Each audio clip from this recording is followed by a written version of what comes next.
Welcome everybody to Write Better Together, a commercial. What? I thought there were no commercials on this show.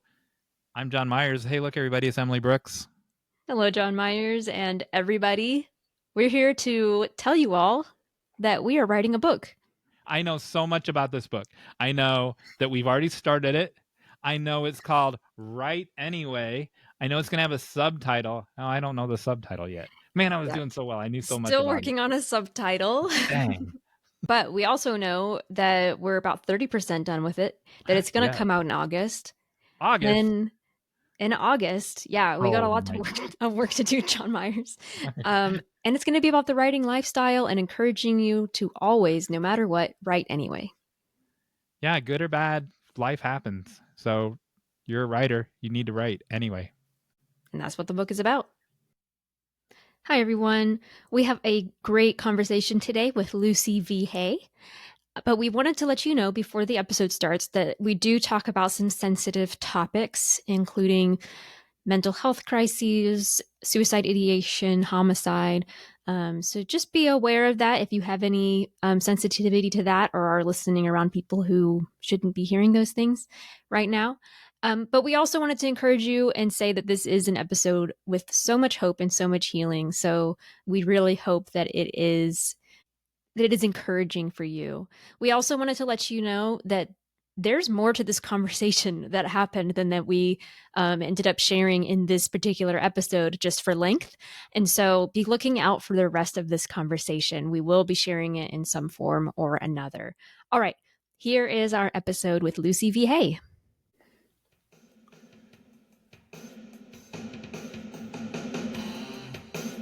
Welcome everybody to Write Better Together. I'm John Myers. Hey, look everybody, it's Emily Brooks. Hello, John Myers. Hey. Hi, how you doing? Hey. What's going on? What are you up to these days? Well, usually you say, what are we going to be talking about today? Oh, I forgot my line.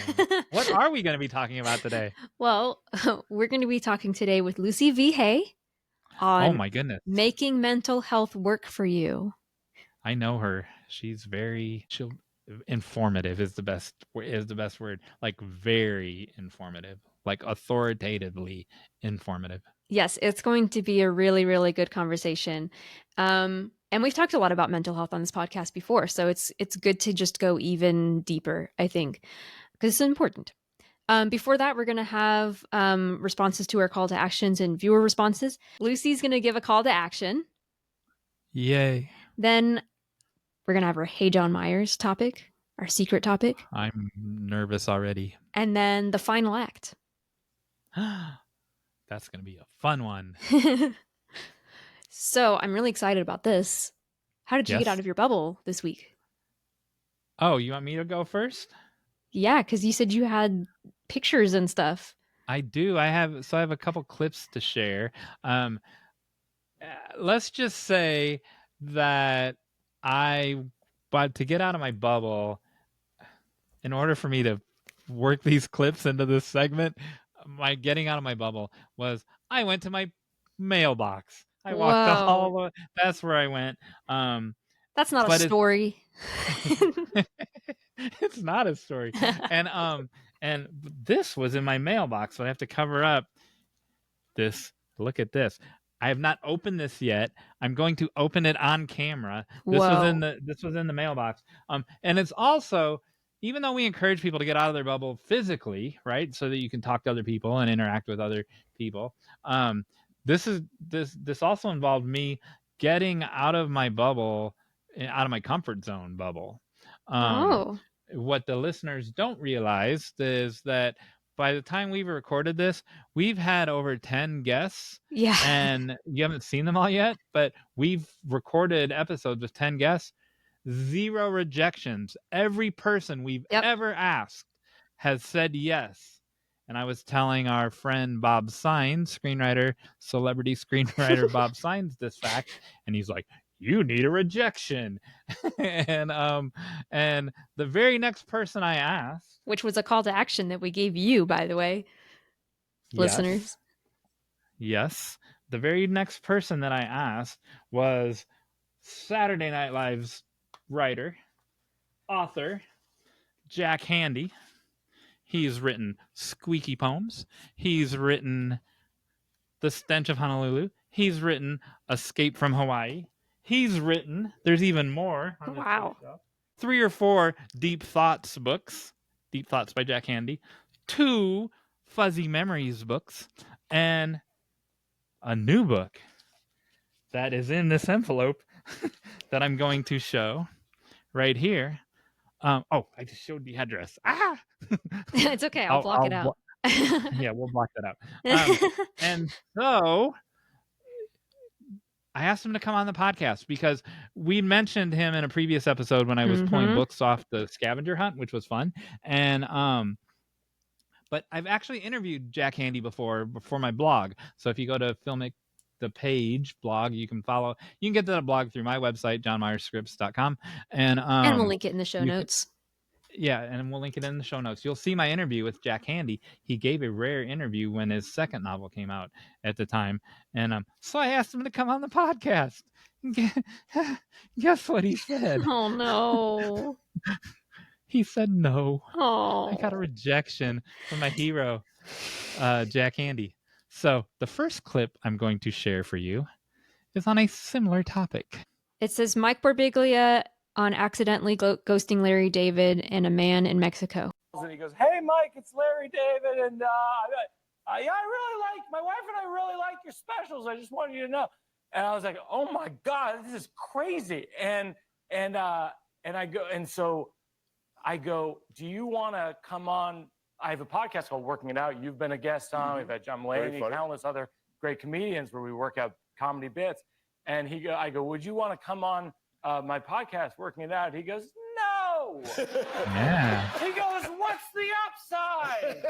See? I can only lose." You know. See how relatable this is? I felt so honored to be rejected by Larry because that's so much of what he. So I too felt honored to be rejected by one of my heroes, Jack Handey, and so I knew exactly what Birbiglia was talking about, and he was rejected by Larry David. I was rejected by Jack Handey, who this envelope has come from. When Jack Handey rejected me last week, or us, I should say. Why am I taking this personally? He also rejected you, Fair. Emily. Wow. I have not answered that email yet. Why, John Myers, would you not answer an email from one of your heroes? Funny you should ask. Would you want to go to lunch? And I said, I give him every out, because I know he's reclusive. He doesn't like socializing, all this stuff. I go, you take any out. You're tired. You're busy. Literally anything. And I texted it all to him. He wrote back, "Thanks for the outs. I'm going to take the outs." Which is great. Which is like the ultimate Larry David thing to write. And I felt so honored to be rejected in such a funny way. But then again, I feel didn't honored write back because I was busy with family stuff, some drama with my folks, and so for a couple days. And a couple days later, he writes again. I just realized that what I wrote back to you was sort of mean-spirited, and I feel bad about it. And let's go to lunch. Oh. And then I realized, wow, been passive aggressive to my comedy idol, and it worked. So there you go. So he unintentionally, passive aggressively didn't respond. I intentionally didn't respond, having been taught a lesson by Birbiglia to see if it would work. I have not gotten a second email yet from Jack Handey. However, so I used PayPal to pay for this, right? And I got a credit, and so I got this book for free because I had paid for it, and so that was nice, right?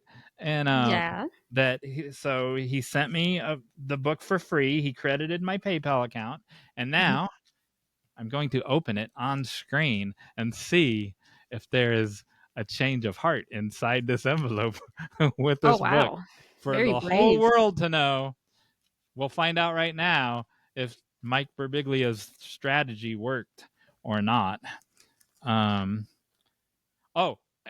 And so when you order it online, you get to, here's the book, by the way. Nice. My Funny Cowboy Dance. Nice. By Jack Handy. You get to say how you want the book inscripted to you, right? And so I had him, the one that I requested before I got the rejection was, John Myers, I'd love to come on your podcast with Emily. I can't wait to talk to you two. So let's see what he really wrote. Again, I have not looked at this yet. You just saw me open it. To John Myers, my favorite person in the whole world. And then he crossed out the town, and then he said on blank road, and he crossed out the name of the road. From Jack Handy. So there you go. Nice. And, so he did not accept our invitation, but he's still my hero, and I still feel honored to get our. He will always be our first rejection, Emily. Yeah, I mean, that's awesome. Maybe he'll see this episode and... Oh, he's going to see it. You just wait. He's going to see it. All right. How'd you get out of your bubble? So I got out of my bubble 2 significant times this week. One was I went to a vow renewal ceremony for my sister's in-laws, and it was the most precious thing I've ever seen. And I got teary because it was just so sweet.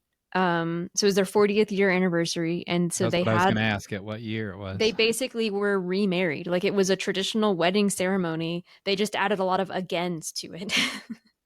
Like, I do again. And then like full like reception and everything. It was so adorable. I loved it. That's cool. And just inspiring. Like, you could see that my nieces and nephew were like just so happy to see their grandparents doing this, and just like what a wonderful message to them as well. And then the other significant time that I got on my bubble was last night. So my writing group has a segment of us that live like within a couple miles of each other. And so every once in a while we get together at one of our houses and write. So usually writing group is workshop, but this is actually a writing session. I have a question. Yeah. When you get together like that, do you write better together? We do. Imagine that. We really, really do. It is write better together, real life, IRL. And so the process of just sitting together, like we sit together, we talk about what we're working on, we set a timer for an hour and write. We talk for a little bit, then we set another timer for an hour and write, and then we talk for a little bit. And also Janice was there. Hi, Janice. Because she gets shouted out on this podcast more than anybody. She's a reoccurring character on this show. She is. And David was there, who has been giving us many comments on our YouTube channel. So thank you, David. And if you want to get listeners, if you want to be shouted out, then give us call to action responses, which is our next segment. So what have our listeners been up to? That's a real life embodiment, though, of why we exist, right? To get out of your bubble and then interact with our listeners and viewers. Mm-hmm. Like, that's you're living the dream.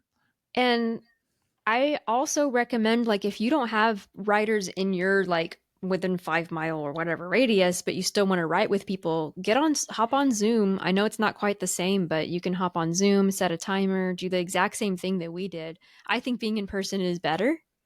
In fact, I think we talked about that a little bit with yeah, and every library has one. Even if you're in a small town, little house on the prairie, your library has a writers group. It does. So you can go there. Yeah, and you don't even have to write in the same genre, or you don't have to read each other's work. You're just sitting there and going, today we're writing and we're going to do it together. And it works. Yep. That's cool. So what are our listeners up to? Oh, well, guess what? Remember your sweater episode? Yes. That one of my favorite Laverne topics. And Shirley, Happy Days, Cindy Bagel writer, loved that episode. Well, she loved the ink and thread episode, and then I sent her a copy of the Aran sweater episode. Well, look who's here. It's Morgan Stevens and his wife, when I knew them, they weren't married yet, and Kayla, and they're wearing Aran sweaters. Not only that, Emily, but you inspired them to fly to Ireland to go get those sweaters. They actually went to Ireland and they're like, oh no, we're here. We better get some of Emily's sweaters. Oh, that's amazing. And so Mo says that his came from the Aran sweater market in Dublin, and Kayla's came from the town of Dublin at the village crafts shop. And so that picture that you're looking at, they actually went to Ireland. Amazing. You inspired them to travel 3,000 miles to go buy sweaters. Don't tell me this podcast doesn't have an impact. That's incredible. Also, I'm pretty sure the first sweater that I showed on that episode was from the Aran sweater market. It's just that we had it shipped. You didn't fly to go get it. No. Unlike our loyal listeners. Yeah, they went above and beyond. Kayla and Mo. So I was in a class. I might have been in more than one class with Kayla, and she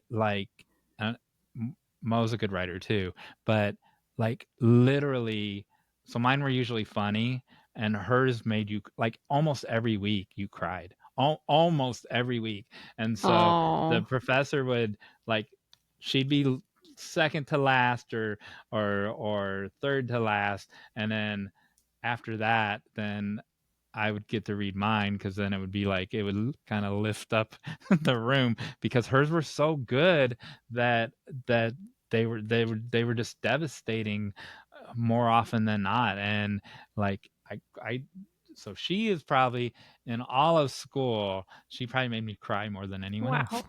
Wow. And that's how good she is. Kayla. The other thing I wanted to say about this is that that not only you may have topped me in inspiring people. So back when I taught full time, my students always had to go and do a good deed over the weekend. Not had to, they got to do a good deed over the weekend, and then they would report back on Tuesday about the good deed that they did. And this one guy, he bought his engagement ring as his good deed and presented it to his girlfriend in Greece. And then so I told that story for a whole nother semester after he did that, and I'm like, you genuinely bought a $1,500 engagement ring as your good deed for a class? That's just crazy. And he's like, I was gonna have to buy it anyway, so I figured that would be my good deed for the weekend. Exactly. And so I told that story for a whole semester. Well, guess what? He took another class for me, he took 300 the next semester or whatever. He spent 5,000. So there was no way for me to cry. I told 125 students about the $1,500 good deed that he did.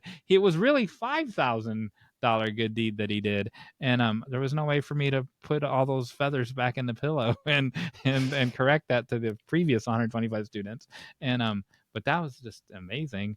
And but again, he didn't. So you think that if you hadn't done that assignment, he wouldn't have bought the ring? He said that in front of the whole class. What? That he's like, it's so hard to figure out a good deed ever. No, he would have bought it that summer before they went to Greece. I was like, he's going to do it anyway.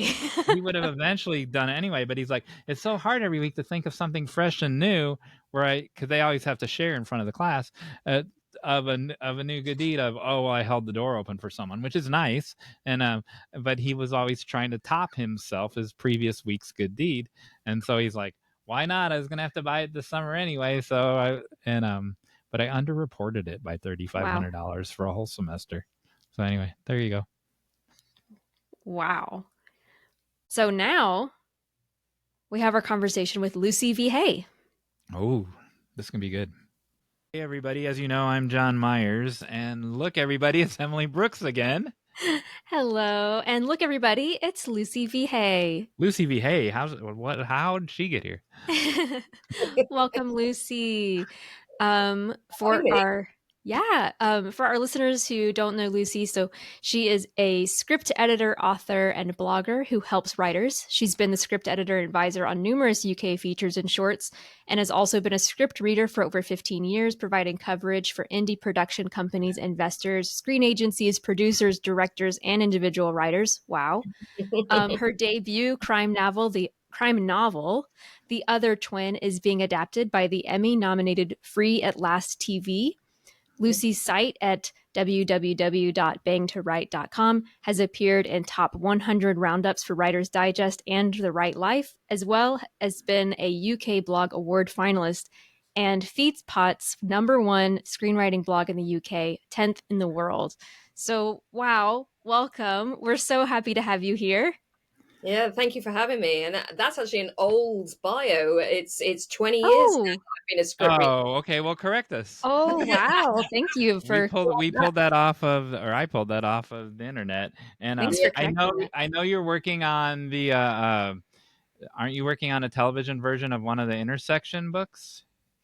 I'm not working on that one, but it is optioned, and they have been sharing various casting news with me and things like that. So I'm hoping that this is the year that it'll go into production, because of course British film has had a lot of challenges over the last 5 years, not least just COVID, but things like Brexit and it's just really screwed with the and created a lot of issues for British film. And then of course we've had a lot of other issues like rising costs of living. The US writers' strike actually impacted the UK very badly. Also on top of that, a lot of the film funding tax credit models and stuff have been redrawn, and the last 5 years have been a literal nightmare for British film. So I'm hoping that 2024 and beyond will have a bit of a turnaround. I think tell our viewers where you're actually. Are you in London or in Devon, or where are you actually?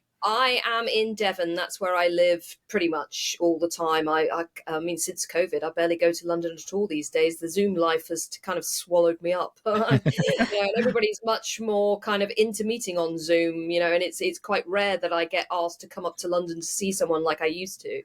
I mean, obviously it still happens, and there are like real life writers' rooms and things like that, which I'm still part of. But the vast majority of my day these days is the Zoom live.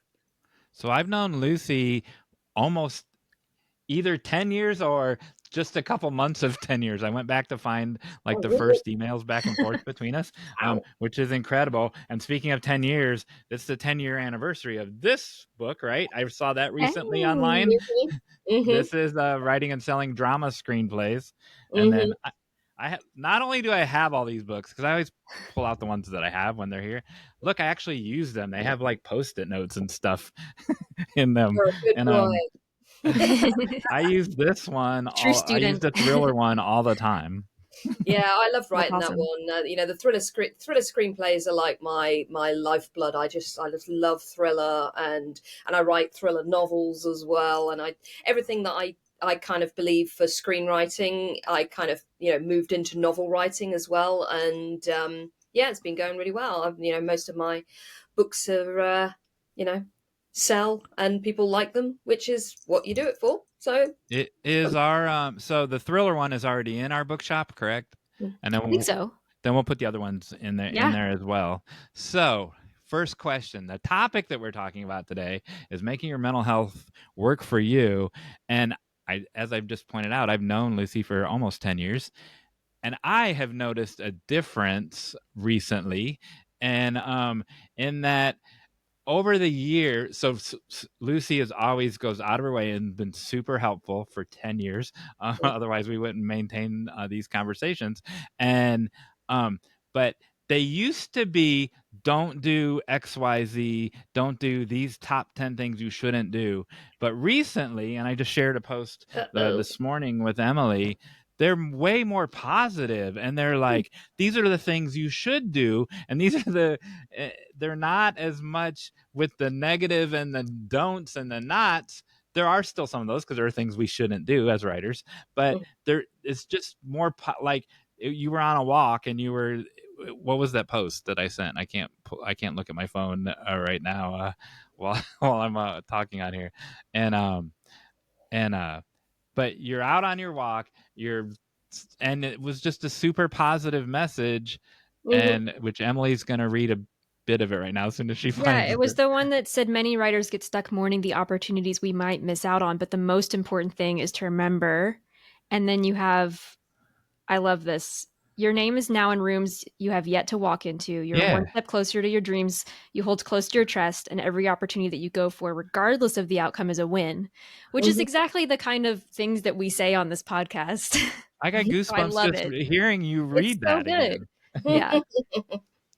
Yeah, right. I guess I have become more positive as time's gone on. Definitely, I'm certainly a lot more healed than I used to be. You know, I had a lot of challenges and a lot of problems that were, you know, a really big deal. I've got bipolar disorder. I had cancer. I had a variety of toxic influences in my life that were very, very bad, including a crime against my family in 2019. And, you know, it's been really, really rough, you know, so it wasn't really difficult to see why I would be. I don't think I was ever negative just generally, but I would always veer towards the negative because, as far as I was concerned, it was a famine or feast kind of scenario, and you've got to get real, and all of those things I still believe, you know, and it's hard work being a creative, but I am considerably more zen than I used to be because I'm more healed, because I'm being able to put some distance between myself and some of the traumas that I've been through. I've also cut off a variety of very toxic influences in my life that were really making me fight fires almost constantly. And also my children are older now, so I'm not run ragged so much, things like that. Also, in the early days of Bang to Write, it was the early days of blogs, it was the early days of social media, and clickbait was very much a thing. Don't do this, otherwise, you know, that was how you got people to click on your links. That was how you hijack the algorithm on, you know, search engine optimization. You know, negativity really pushed those kind of things forwards. And of course, I didn't have a budget for things like marketing and stuff like that, so I had to utilize those tools to get in front of as many people as possible. And at that time, negativity in clickbait was the thing. You know, you will never believe this if you click this, blah blah blah. But of course, things have started to change now, and clickbait is still a thing, but inspirational clickbait is very much more the thing of the 2020s than the teens or the early noughties. And I like to practice what I preach, which is you've got to keep up to date with what your target audience want. And before, they wanted me to be negative and say, don't do this, and be what they called the scriptinatrix, you know, don't do it this way. Rah, rah, rah. You know, that's what they wanted in the early days. So that's what I gave to them. But over time, that became less and less effective. And I started to notice that I didn't really want to write that content anymore. And I still do the odd one here and there. I've got one queued up just that I wrote today called an epic rant on why your script is doomed. You know, it's like that kind of thing. Because, you know, I need to have a moment where I kind of really get real and say this, you know, if you do these things, you are literally standing in your own way. Because I've had a lot of conversations like that recently. There's a lot of people standing in their own way because they refuse to process writing advice, which they asked for. And it's like, seriously, what's wrong with you? But I'm not angry about it. I wasn't angry about it before. You know, at the end of the day, if people don't want to take my advice, they want to take my advice. It's absolutely fine. No skin off my nose. But yeah, it's all about the algorithm. It's all about kind of giving your target audience what they want. And the Bang to Writers have evolved. So that means Bang to Write needs to evolve as well. That makes total sense. That. Yeah. So you mentioned some of those briefly, cutting out the toxic people, toxic influences. Your kids are older. Normally, kids getting older causes more headaches. In your case, it went the other way. Go in a little bit more, like do a deeper dive in a couple of those topics. Okay. So do you have a specific question for me? Cutting out the toxic people is a good one.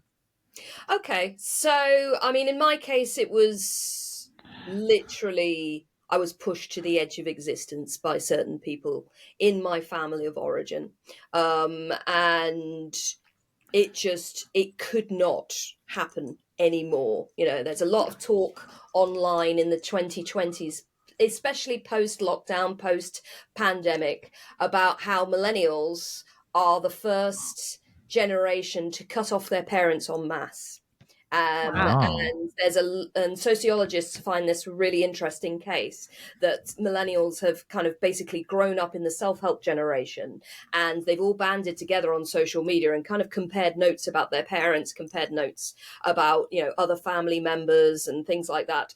And there's a lot of talk about narcissism, sociopathy and stuff, and dysfunctional families in general, which of course has led a lot of people to say, oh well, this is just a big trend, everybody. But the thing is, nobody cuts off their loved ones unless they have tried everything they possibly can. This notion that you just go, oh well, mum and dad didn't buy me the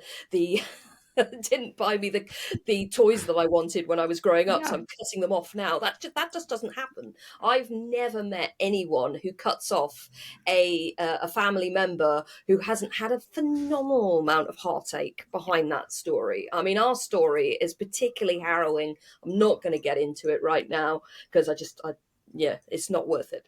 But it's a really, really shocking story. And when it was happening, I was thinking, oh God, if this was my husband, if this was my best friend and they'd done this, I wouldn't tolerate it. I wouldn't think about them ever again. And yet we're supposed to just say, oh, well, they're family. Blood is thicker than water and all that other stuff. It's just...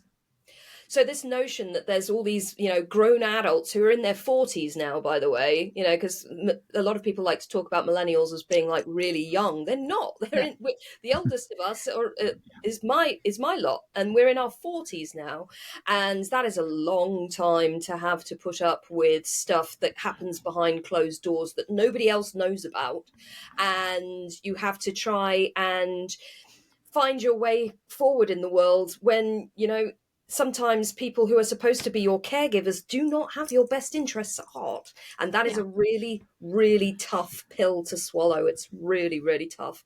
And the heartache that comes with that it's life-changing. And it's something that I wish that I didn't have to go through. I wish that my children didn't have to go through it. I wish that my peers who have the same issues didn't have to go through it. But for some of us, it gets to a point where you just have to say, enough. I can't do this anymore. Why should I do this anymore? Yeah. Do you think that so your children are older now? Mm-hmm.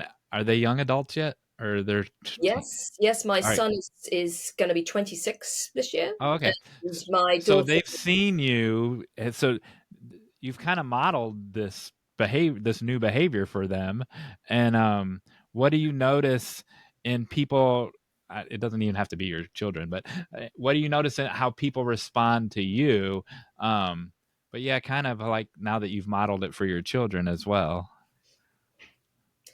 I think when you start creating new boundaries, when you start creating new ways of doing things, then a lot of really good things can happen. A lot of people can really respect that and even congratulate you. There was a number of cases in which friends of mine have said, "You're back. Finally." Congratulations. Because I feel renewed. I feel like the person that I should have been all along.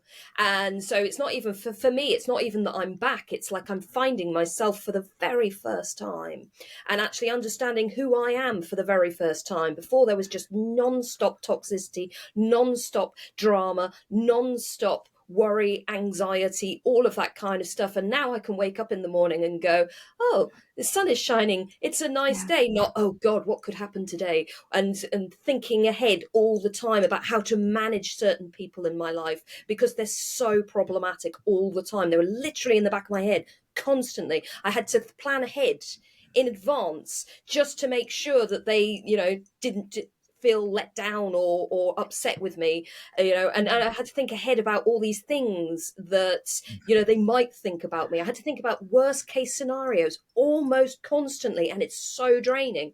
So now I feel like, oh my God, I actually know who I am because I'm not having to manage these people all the time. But unfortunately, that does mean when you draw new boundaries and you are a new person, then people can turn around and blame you for it as well. There are people that have cut me off because I've cut off other people. There are people who were benefiting from my lack of boundaries before. They were talking to me in very bad ways, and I was putting up with it because I thought I had to, because that's how I'd been conditioned to do it, and I was never a doormat, but I was still a doormat on the inside because, I would stand up for myself, but it was all kind of bluster, really, because I honestly thought that was the kind of behavior that I deserved, and now that I'm like, no, I refuse to put up with that anymore. So as a result, there are people, especially in online friendships, who don't like that about me now. They'll talk to me like they talked to me before, and I go, no, you don't get to do that. And they're like, how dare you, rah, rah, rah. They might even use my mental illness against me and say, oh, well, this is not you. This is your mental illness. It's like, no, it's not. This is who I am for the very first time. This clarity is hard won, and you don't get to speak to me like that. So, yeah, I have cut off other people in my life as well, not necessarily people that were that important to me, but, in terms of actually kind of relating to my online following, for example, I honestly used to think that I had to help every single one of them in extreme detail, and everybody was owed a reply and all this kind of stuff. And I would spend hours and hours agonizing over things, and people would talk to me like crap anyway, so it's like, why am I doing all of this when you're just taking from me? And I'm not going to do that anymore. I love that. All of that is so important.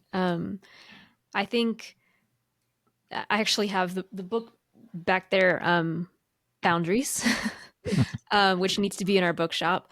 And I think that it's important in our personal lives, and it's important in our work as well. Like you were talking about, like if you wouldn't tolerate this from a friend or from, like a partner, then why would you tolerate it from a family member? But then sometimes we do tolerate it from people we don't even know because we feel obligated to help them. And that's a certain personality types as well, where we feel that draw to like help them. But well, it could I'm be a curious as well, feeling the need to help people. It's frequently because we were told as children, especially with girls, our caregiver might say, oh, what would I do without you? You're such a good girl. And as a result, you have to be the good girl trope. And it's like, no, you don't.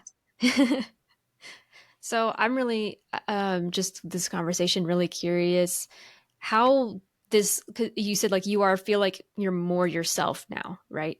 How has that affected you as a writer? I think it has affected me in very profound ways. I think I've come to realize, after tracing with all my work with my therapist, I've noticed that my books in particular, before everything that happened and I started putting myself first, they were cries for help.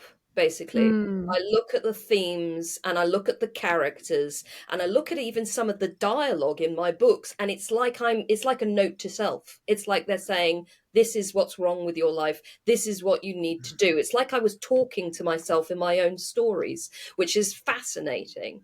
And actually looking at all the themes and how every single one of my books has the same theme, which, from my point of view, when you break it down, is if I'd known then what I know now, I wouldn't have done what I did.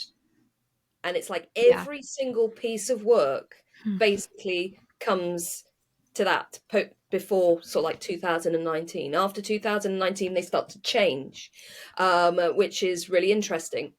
So, and also just various tropes and various kind of, Freud calls it repetition compulsion. You end up saying the same thing in different ways over and over and over again. That's exactly what I was doing, because writing was my only outlet. I was not allowed to speak of so many things. I came from a world of secrets and vitriol and nastiness, and you must never, ever speak of it. And if you did, then you were a bad person. And so as a result, the only outlet I ever had was my writing.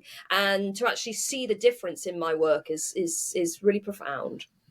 Wow. We're big supporters of therapy on this show, and but for some reason I was afraid to ask you if you were in therapy, Lucy. I don't know why, and because I'm not afraid to ask anybody anything, so I'm glad that you brought it up. How long have you been with this particular therapist? This particular therapist I've been with since 2014. I had a really bad psychotic episode in 2014. It was touch and go. It was very, very close. And it wasn't quite as bad as the one that I had in 2009. But basically, I was so exhausted because in 2019, I had my first major psychotic episode. Then in 2011, I had a baby. 2012, I had cancer. 2014, I had the psychotic episode. And during the cancer, I almost died twice as well. So in real terms, I almost died 6 times in 6 years. So I was just mentally exhausted. I had nothing left for anyone. And I was borderline catatonic. I couldn't even speak. It was bad. It was really bad. And if it wasn't for my husband, who recognized what absolute, last chance saloon I was in, and he literally called everyone in the phone book, because I was under the care of a consultant who discharged me when I was suicidal, which is just ridiculous. I mean, the psychiatric care in the UK is very, very poor. I mean, it's not just a little bit bad. It's so bad. It's ridiculous. And so I was discharged, even though I was suicidal, because I couldn't get on 2 buses and to go 2 hours to my appointment because I was too depressed. And I don't drive. And it was 2 hours away, 2 hours there, 2 hours back, 2 separate buses. And I couldn't even think straight. I could barely leave my own house. I couldn't put on my own clothes. My husband was carrying me around from the bed because I couldn't get up. My whole body felt so full. It felt like it was full of concrete. I could barely hold my own head up. But they expected me to get on a bus, 2 buses, to go 2 hours there and 2 hours back. And because I couldn't, they didn't say, oh, well, what can we do? How can we help? They just said, oh, well, if you're not going to come in, if you're not going to bother to come in, he says on the phone, I'll have to discharge you. And that's exactly what he did. And so my husband was like, oh my God, what are we going to do? Because he knew that if he didn't get me help, I would die. And he called everyone he could think of. And he managed to get an appointment with the crisis team, who were quite helpful in terms of information, but they were like, there's nothing we can do for her because she's so far gone. She can't do care in the community, but also at the same time, she's been discharged by the NHS, so we can't section her either. So it's like she's fallen into that space between the two worlds. And the best we can say to you is get a private consultation with a psychiatrist now. Do it now. And they gave him a number who was doing that. And he called his father, because we didn't have any money at this point. We were very badly off. We were in financial crisis as it was. So he calls his father, who gave him some money. He didn't have any money. He was poor as church mice as well, but he had a couple of £100 left. And my husband called this psychiatrist and said, I've got £200. Please see my wife. And the guy was like, yeah, I will, even though that was way under his rate. And he saw me the next day, and thank God he did, because it was a close run thing. It was bad. It was bad. So yeah, I've forgotten what we were talking about now. It's gone down the kind of history rabbit hole. But yeah, mental illness, it can really affect you very deeply, and even thinking about those times, it's hard. It's really hard. It's really hard. And what was really shocking during that time was there were certain family members who they weren't interested. They didn't care. They didn't even ask me how I was. Yeah. It's like, seriously, come on. But, it is what it is. And that was around that time that I started to go, hang on a minute. Hang on a minute. I need to really kind of look at what I'm doing now. When I recovered and I was looking at what had just happened, I was like, I don't think these people have my best interests at heart. They just don't. Because I know that if my daughter was in that kind of trouble and I'd seen it with my own eyes, I would have been horrified. Horrified. Yeah. I would have moved heaven and earth to get her the help that she needed. Right. Of course I would. Of course. I love that you did have that support from your husband, and the fact that you've been with that therapist for so long, that psychiatrist for so long. Mm-hmm. I've moved from therapist to therapist, so having the idea of having that really long-term relationship is incredible. Mm-hmm. I also think this is so important. I know you said it's really hard to think about, and I've had moments that are difficult for me to think about, but I think it's so important for our listeners who may be, on the verge of that, to hear from somebody who has overcome it and gone, okay, that was my lowest of the low. I didn't know if I would survive. And then here you are. Yeah. You did survive, and you more than survived. You are well. Yeah.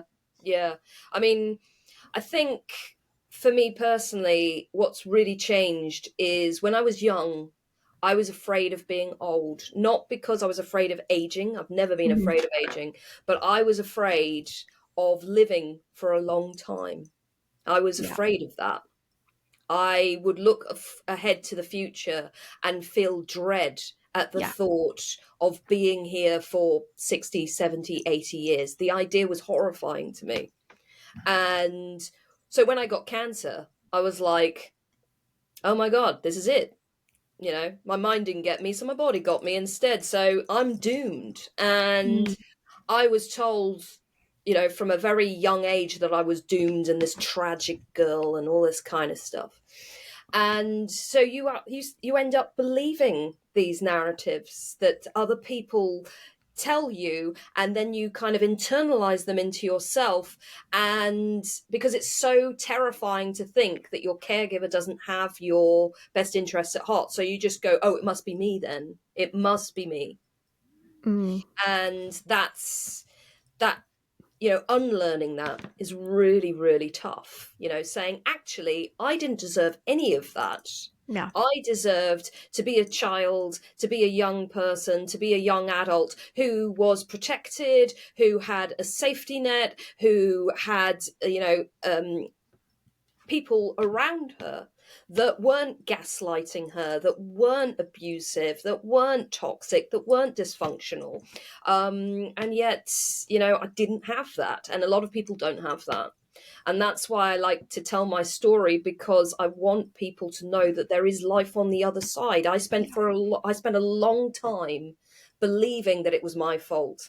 And even when I accepted that it wasn't my fault, I thought, if I walk away, that makes me a bad person, because I'd internalized that societal message. You look at the royal family, Meghan Markle, Prince Harry, they've walked away from their toxic family.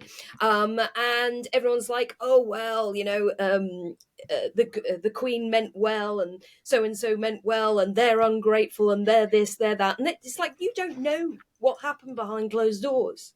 You have no idea what happened behind closed doors. And yet people talk as if they know these people, and they don't know these people. Sometimes I remember meeting a woman in the street a couple of years ago, and she was a friend of the family back in the day, and she wanted to tell me that I was mistaken and that everything that had happened wasn't what I thought it was, and I needed to realize that this happened and they did this for me, they did that for me, blah, blah, blah. And it's like, no. You don't know. You were not there. And she goes, oh, well, other family members who were there, and they go, they didn't have the same childhood as me. You know, every role that any child has in a family is unique. And just because, say, for example, your sibling says, well, I was there, it's like, yeah, you technically were there. Were you me? Were you me? Did you have the same role function? Were you, you know, put upon in the same way? Did the same things happen to you exactly as what happened to me? Did you think about the things in the same way that I thought about them? And the answer is always no. Right. So with that in mind, you know, this notion, I was there, or I know those people, or I know the family, and, you know, she's a lovely, you know, this, that, and the other, and the daughter is terrible, and blah, blah, blah. You know, you can't know. You know, one of the reasons that, you know, narcissists in particular are so effective in controlling their families, controlling their wives, controlling their grandchildren, controlling their workforce, any of that, you know, is because they are masters of disguise. And they are able to exploit situations and people in ways that suit them.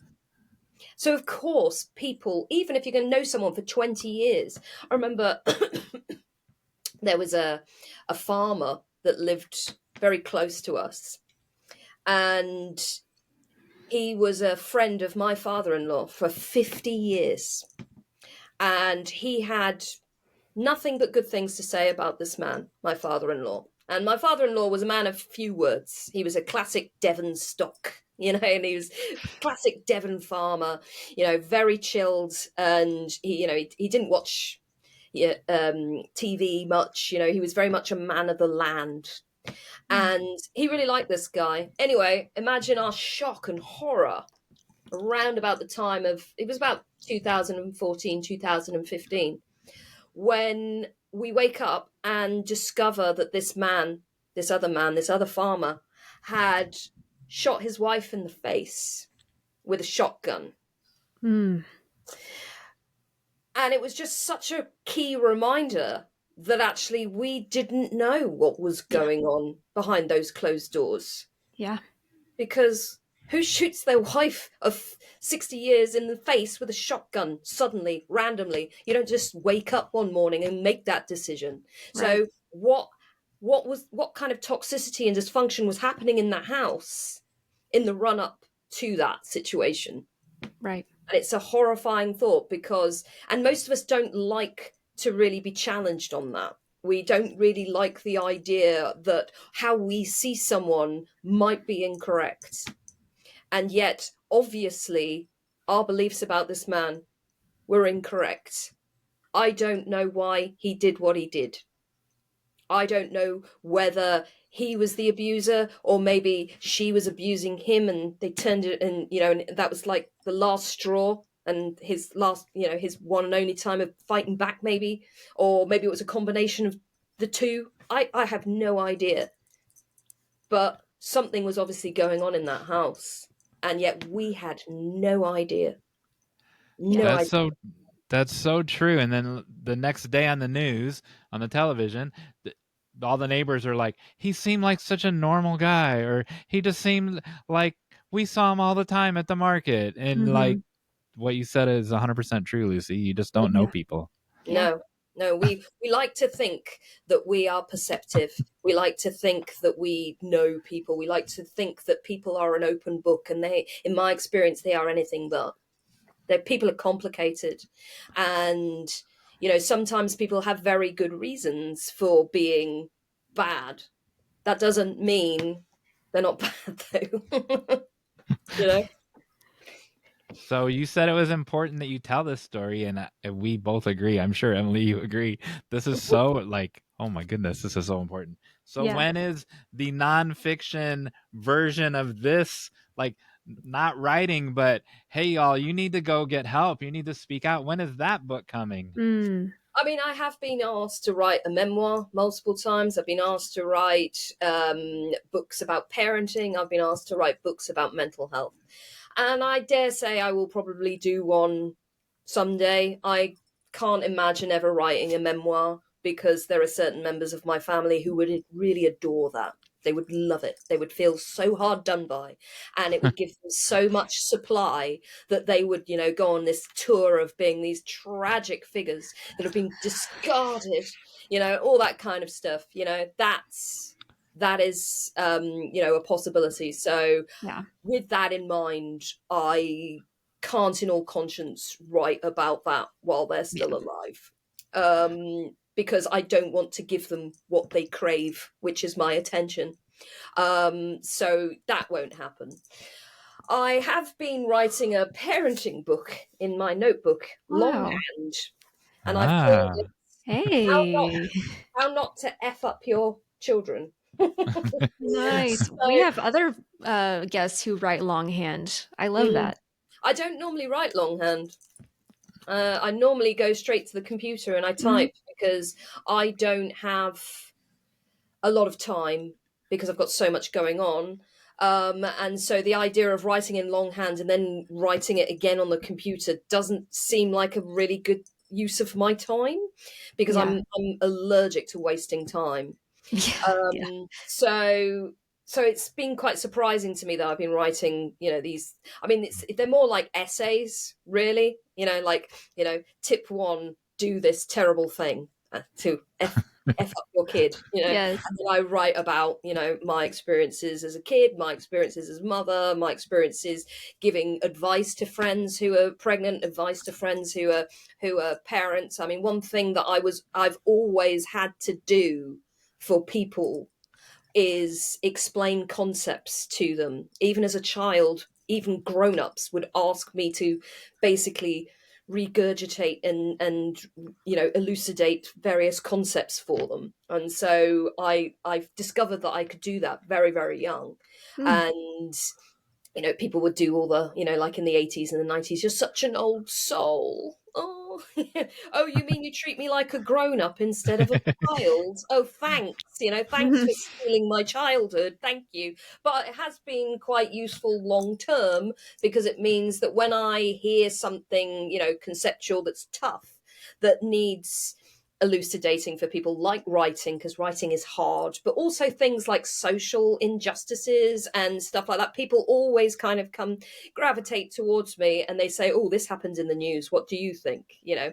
And people seem to value my perceptions of stuff because they know that I'm quite I weigh it all up and I don't go simply straight to the obvious answer, because I was taught very early by my own experiences that there are very few obvious answers. There are always things that get in the way, and there's always complications, and there's always things that are way more screwed up than you can possibly imagine. So I have a deep distrust of things that on the surface look easy or simple, because they're not. You know, humans are difficult, weird. You know, even you know, we're so dysfunctional. All of us are dysfunctional. You know, and there's a lot of people walking around with the brains of, you know, 12-year-old kids or below, because they've never been taught how to regulate their emotions. They've never been taught how to compare and contrast. They've never been taught how to manage in a world that's very confusing. You know, they don't know how to basically calm themselves. And, you know, so for some of those reasons, for some of those people, it's because they've got specific reasons, like bipolar disorder. You're up and you're out, down, you're up, you're down, up, down. It's exhausting. And I know how that feels. But, you know, there's a lot of people who don't have mental illness. They have what my therapist would call solipsism. Solipsism is the verification of the self only. So in other words, how you feel about something is how it is, basically. And we've seen that play out on social media over and over and over again. Somebody just hears something like the war on Christmas, for instance, and decides that must be true, you know, and stuff like that. And people don't examine things. And I love to examine things. I love to research things. My psychiatrist often gives me research projects to do, you know, because he knows that if he says to me, oh, you've got ADHD, which is what he said to me, I don't know, 3-4 years ago, I was like, don't be ridiculous. I'm not all over the place. And he's like, aren't you? Okay. So he sets me a research project about ADHD, because I love to research stuff. So I researched so much stuff, and each time, and I interviewed people, and I read books, and I did a webinar, and all this kind of stuff. And then each time I was like, oh yeah, I do that. Oh yeah, I do that. Oh yeah, I do that. Yep. Or I do all of those things. Oh yeah. And then I go back to my psychiatrist and go, here's my research project, and you're right. And he was like, oh, it only took 2 years this time. Congratulations. This guy has a job for life. He's actually retired now. But you've this examining things from all angles. Yeah.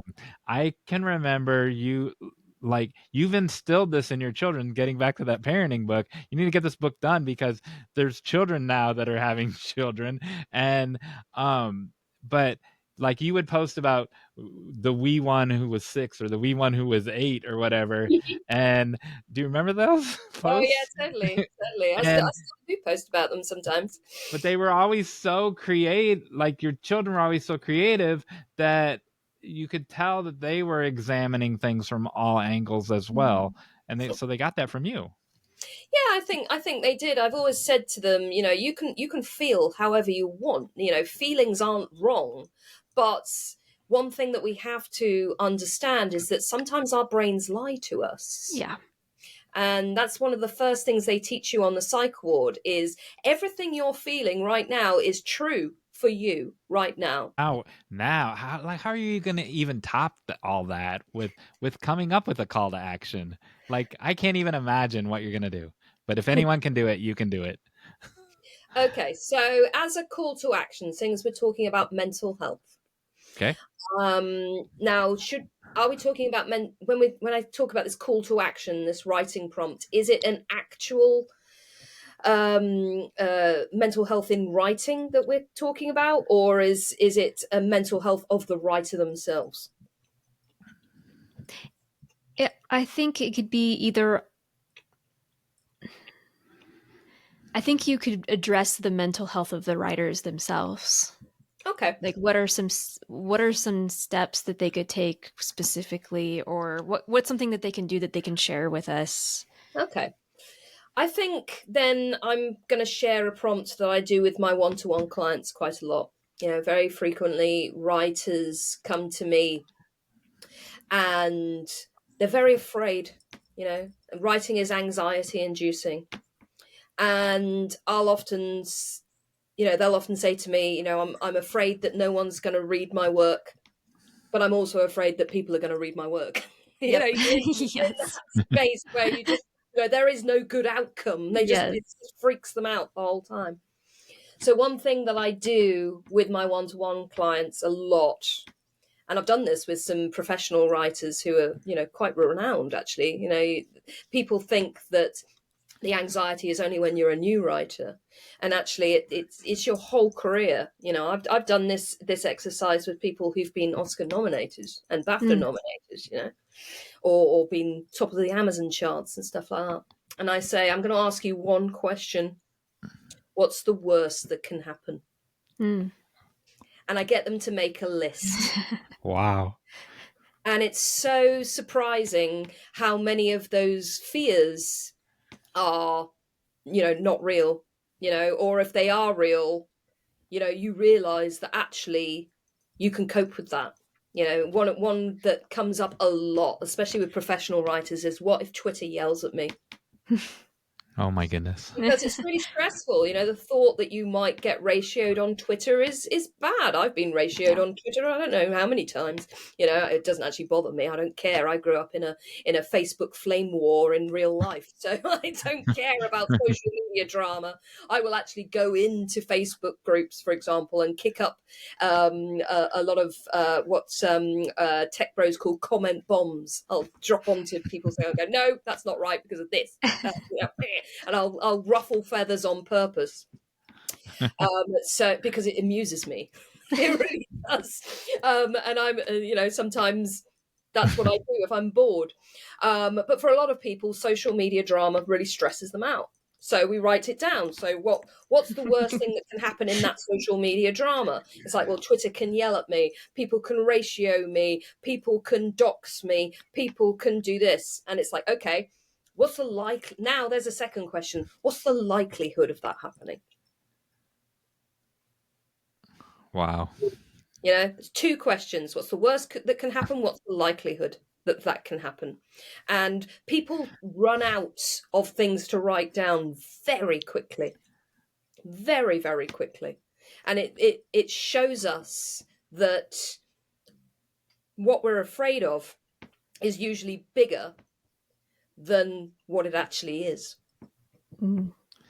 And Emily, how do they get their answer to these two questions to us? So first of all, I want to say this was one of the first exercises that I did when I went to therapy in college. And it is very good. So I love that. And you all can, I mean, if you can share that list with us, or you can just share, how did it go? Like, tell us about what that did for you to write those things down. You can respond to those on our Facebook page at Write Better Together Now. When we share this episode, we'll have a post about our call to action, and you can share it there. You can respond and on our actual website in the show notes of this episode at writebettertogether.com/podcast. Or you can respond in the YouTube David, comments. You can put your answers underneath the YouTube video. If you're David, you can put it in there. Yeah. So respond in YouTube, wherever you share it, we'll find it, and we appreciate all of your responses.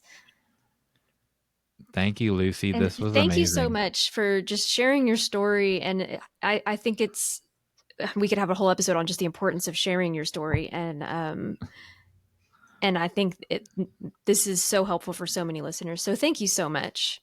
Yeah, you're welcome. Thank you. It makes me think of Maya Angelou. She said the agony of an untold story is just too much. So I'm paraphrasing. And she's absolutely right. You know, if you're forced to not say something, to not share what you feel you need to say, it's so painful. It's so painful.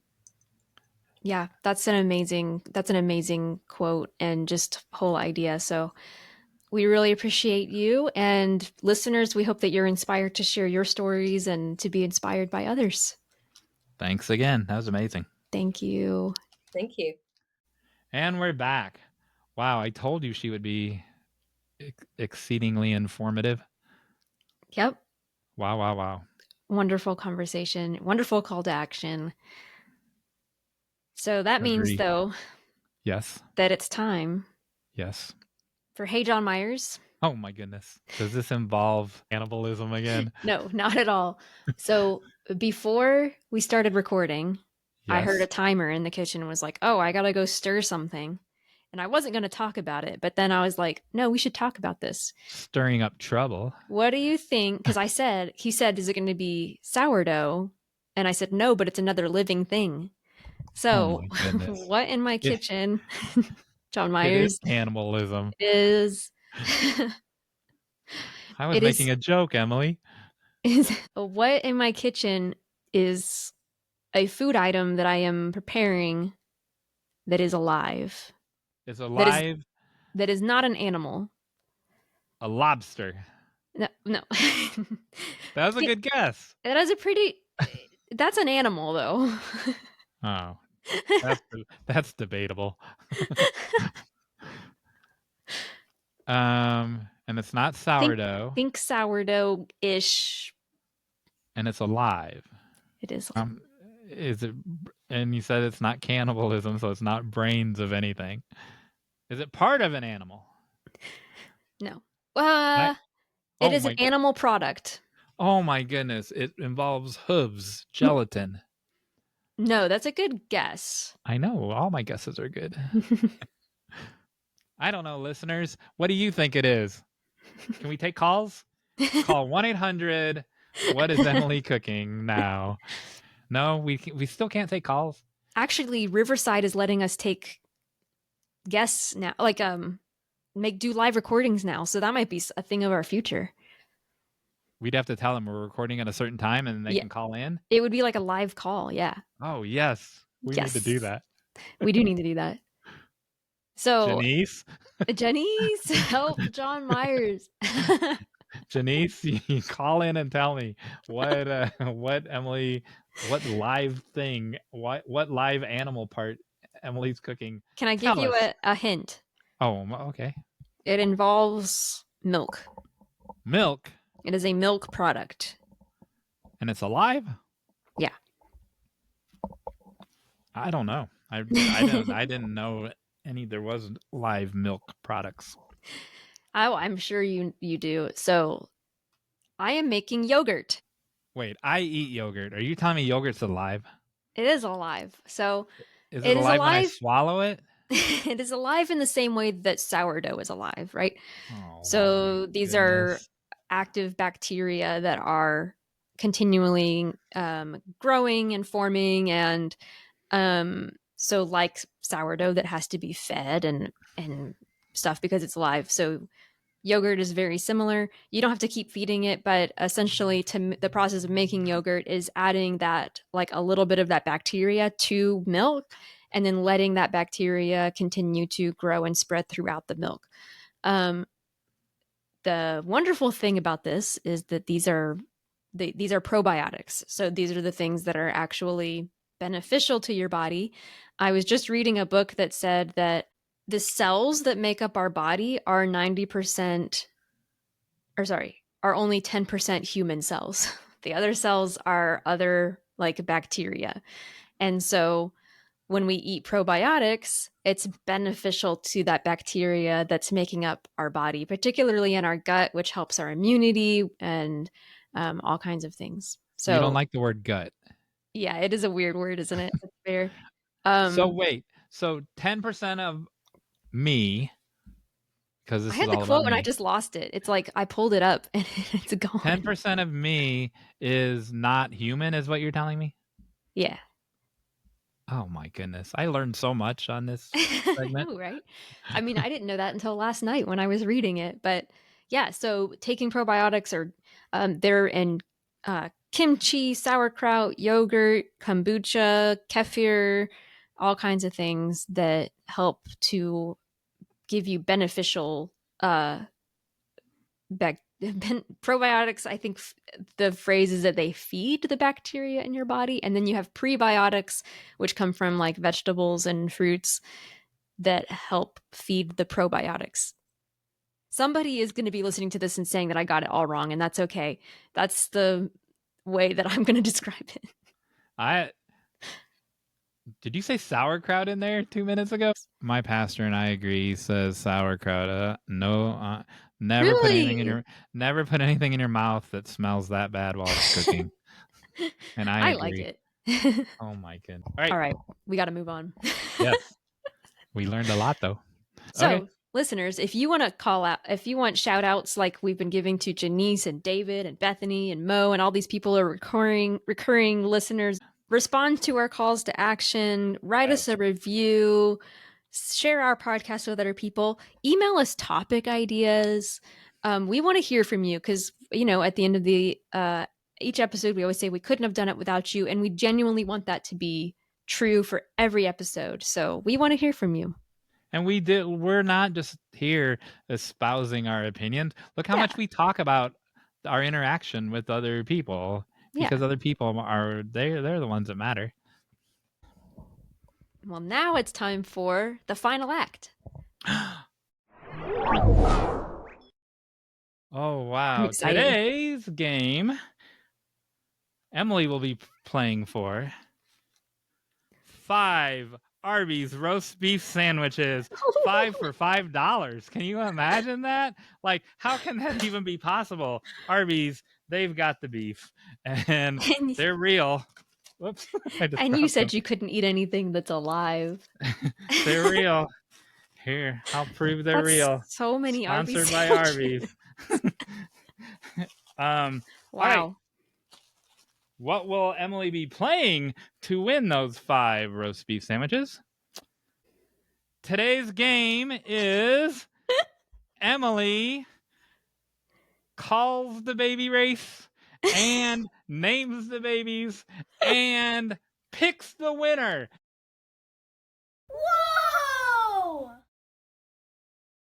So, for the people playing at home or in their cars, people playing at home can watch this on the YouTube. People playing at home or in their cars, why can't I say that right? People playing in their cars, fortunately for you, Emily will be calling the race. And so you'll know exactly, just like a horse race, you'll know exactly. There are 6 babies. Emily, you have to name all 6 babies. Give them literary names like Vonnegut or whatever you want to. And then that'll be a tie-in to a previous episode. So come up with 6 literary names. Pick a winner ahead of time. Like the people are watching now. I've already stopped at 9 seconds. And so there's already one baby out ahead. But so pick a winner. Here, I'll let it go a little bit more. That one is like okay, way ahead. I'm gonna have you pick a winner now, and then how many babies are okay? Go ahead. And then you're gonna yeah, no, it's fine. Then you're gonna call the race, and then and so if for everything you get wrong, you lose a roast beef sandwich. So if you get if you pick the winner, if you pick the right winner,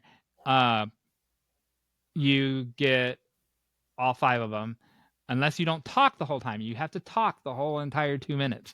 And if you don't talk the whole time, you only get 3 of them. And if you don't pick the winner, you get 0 of them. So it's really 5, 3, 0. Have I made this fake game complicated enough? I think I have. Are you ready?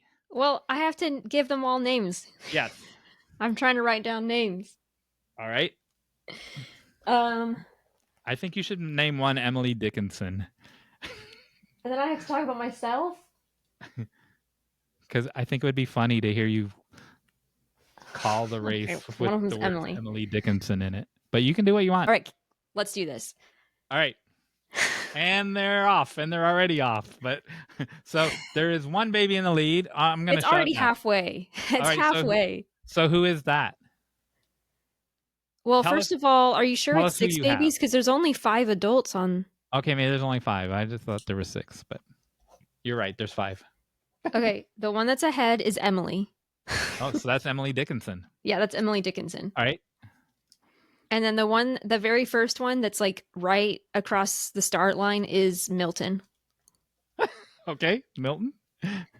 Number 2 is Kurt. Number 3 is Anne. And then the last one is Flannery. And who's Anne? Anne of Green Gables. Okay, and who's Flannery O'Connor? Yeah. And none of them are named Brandon Sanderson? No, I went more, I went more literary with this one. Oh, okay. Here we go. And they're off. 3, 2, 1. Call the race. All right, so Emily is like booking it, but now looking kind of distracted. 2 very, very involved with what's going on. Oh, going to the wrong parent, it looks like. The other baby's like, oh my goodness, Milton is starting to go. Anne has kind of started to go, but looks very confused. Emily is like right at the finish line, but looks so confused and just staring at this parent, like does not know what to do. Flannery has finally started to get a little ahead, is now in 3rd. And Kurt is now looking back at the start line like it wants to go home. I think the one that hasn't moved yet is Anne, like just sitting there. Now it's zoomed in and all I can see is that Emily is still like just waving really happily at the finish line, but like will not cross it. Milton has stopped, like just given up. Completely given up. Oh no, he's going for it. He stopped again. Who's the third place one? I can't remember which one that is. Is that Kurt in 3rd place? I don't know. I'm getting them all mixed up now, but there's one in 3rd place. I think it's Kurt is like slowly making their way up very, very slowly. The other 2 in the lead have just Milton's going home. Milton They're just all sitting there now. They're so confused. Emily is going back. Emily's gonna book it to the start line before any of them make it to the finish line. Has now stopped. Okay, Anne, I think that's Kurt. Kurt is gonna make it. Kurt, I think, is gonna make it. Yes, he made it. Kurt made it. Finally, a victory from out of nowhere. And you had no faith. Emily and Milton were like so far ahead, and then Emily turned around and Milton like had a breakdown. So what did I say? Was it Kurt who won? Kurt? The one that was in third place actually wound up winning. I think if we watch that over, I changed one of them from Flannery to Kurt to Anne to Kurt again, but it's okay. And I also, if you picked the winner ahead of time, I don't remember. Did you? Oh, I didn't. And this is why we leave the mistakes in, because we are authentic. So I get 0 points for guessing the winner because I didn't even guess.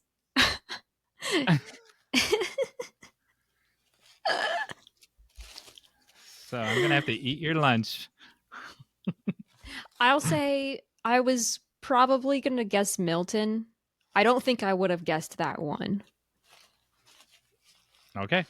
Yeah. There you go. Good job. But do I get some of the sandwiches just for talking a lot? Well, I just took a bite out of one of them, so you can have that one. I mean, I don't really want you to ship them to me, so it's fine. They're not alive. They were alive. Well, everybody. This has been another episode of Write Better Together. And we couldn't have done it. Every emotion possibly imaginable. So seriously.